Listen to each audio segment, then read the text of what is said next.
और आज भी जो स्मृति जी हैं वो भाजपा की एक भारी भरकम मंत्रालय की दो मंत्रालयों की नेता हैं, उसमें मिनिस्टर हैं और वो अपना काम कर रही हैं, लेकिन अभी उनको बहुत काम करना पड़ेगा। पिछले चुनाव में जो वादे किए गए थे उसके मुताबिक कुछ ही पैमाने पर वर्तमान सांसद खरी उतरी हैं, बाकी पर लोगों को निराशा ही हाथ लगी है।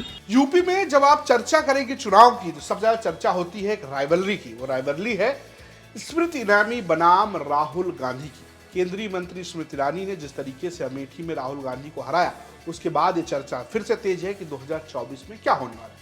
दरअसल इस सीट का इतिहास ही कुछ ऐसा है, क्योंकि यहाँ पर कांग्रेस का एक तरीके से गढ़ रहा है। 1980 में पहली बार यहाँ से संजय गांधी, जो इंदिरा गांधी के बेटे थे, वो चुनाव लड़े और वो जीत गए। उसके बाद एक तरीके से लगातार कांग्रेस इस सीट को अपने पास रखती रही, चाहे वो सतीश शर्मा रहे हों, चाहे वो तमाम नेता रहे हों जो यहाँ से चुनाव जीतते रहे। सिर्फ उसके बाद 1998 में एक ऐसा मौका आया जब बीजेपी के टिकट से संजय सिंह यहाँ से चुनाव जीत गए, लेकिन 1999 में सोनिया गांधी आती है और ये सीट वापस ले जाती है। अब क्या इस सीट पर दोबारा कांग्रेस वापसी कर पाएगी? क्योंकि अगर आप पिछला 4 चुनाव देखेंगे तो आपको ऐसा लगता है कि कांग्रेस का गढ़ है, लेकिन 2019 में जो खेल हुआ वो अपने आप में कई कहानियां बताता है। दरअसल 2004, 2009 और 2014 इन 3 चुनाव में लगातार राहुल गांधी यहां से सांसद बनकर सदन में पहुंचते रहे, लेकिन 2014 में पहली बार स्मृति ईरानी इस चुनाव में उतरती हैं और वो टक्कर देती हैं सीधे सीधे राहुल गांधी को। राहुल गांधी को ऐसा टक्कर देती हैं कि कुछ समय तक वो आगे भी चलती हैं, लेकिन अंत परिणाम में राहुल गांधी चुनाव जीत जाते हैं। लेकिन 2019 में फिर से स्मृति ईरानी मैदान में आती हैं और राहुल गांधी को हरा देती हैं। हालांकि राहुल गांधी वायनाड से सांसद चुने जाते हैं और अब एक बार फिर ये चर्चा है कि क्या यहाँ से स्मृति ईरानी और राहुल गांधी के बीच टक्कर होने वाली है।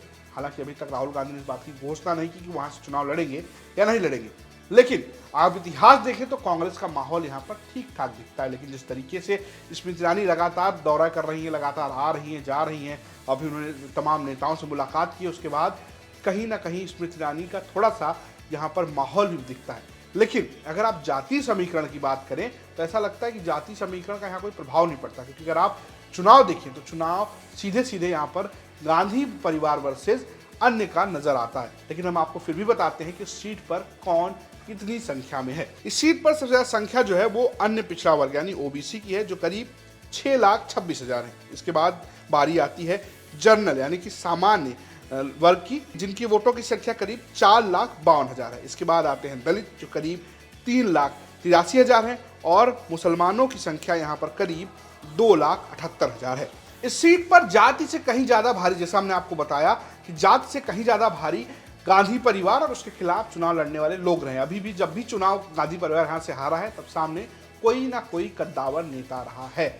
और इस बार ये कहा जा रहा है कि स्मृति ईरानी के लिए चुनाव इतना आसान नहीं होने वाला। स्थानीय पत्रकार क्या बता रहे हैं वो आप सुनिए। जनता तुलनात्मक दृष्टिकोण से देख रही है कि गांधी नेहरू परिवार की तरफ से जब यहाँ सांसद हुआ करते थे तब क्या हुआ करता था, और स्मृति ईरानी चूँकि केंद्र में मंत्री भी हैं और इनके समय के विकास कार्यों का तुलनात्मक अध्ययन किया जाएगा, पश्चात इसके लोग निर्णय लेंगे। गांधी खानदान यहाँ से जुड़ा रहा और आज भी जो स्मृति जी हैं वो भाजपा की एक भारी भरकम मंत्रालय की दो मंत्रालयों की नेता हैं, उसमें मिनिस्टर हैं और वो अपना काम कर रही हैं, लेकिन अभी उनको बहुत काम करना पड़ेगा। और उनको ये फिर एक बार मैं निवेदन कर दूं आपके माध्यम से कि जहाँ जहाँ राहुल से चूक हुई है, उनकी टीम से चूक हुई है, स्मृति जी को चाहिए कि कायदे से उन मुद्दों पर चर्चा करें।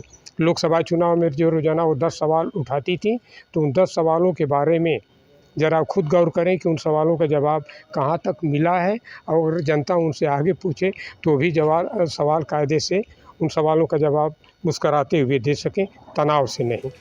स्थानीय पत्रकार ये कह रहे हैं कि स्मृति ईरानी को चुनाव जीतना है तो जो वादे किए हैं वो पूरा करें और उसका तुलना की जाएगी। यानी कि चुनाव से पहले एक बार फिर देखा जाएगा कि गांधी परिवार ने जो काम किया वो ज्यादा बेहतर था या स्मृति ईरानी ने जो काम किया वो ज्यादा बेहतर था। फिलहाल ये तो रही बात अमेठी की। हम ऐसे ही 80 लोकसभा सीटों के बारे में बता रहे हैं। आपको जाना कहाँ है? आपको जाना है कौन जीतेगा यूपी लोकसभा चुनाव 2024 के प्लेलिस्ट में, और देखना है अपनी सीट का हाल। साथ ही साथ जनता क्या सोचती है इस बारे में भी हम आपको लगातार बता रहे हैं। तो स्टोरी अमेठी से आपके लिए हमारे सहयोगी आलोक ने भेजी थी, प्रस्तुत किया है मैं रजत ने, और कैमरे के पीछे रंजीत। देखते रहिए यूपी तक। नमस्कार।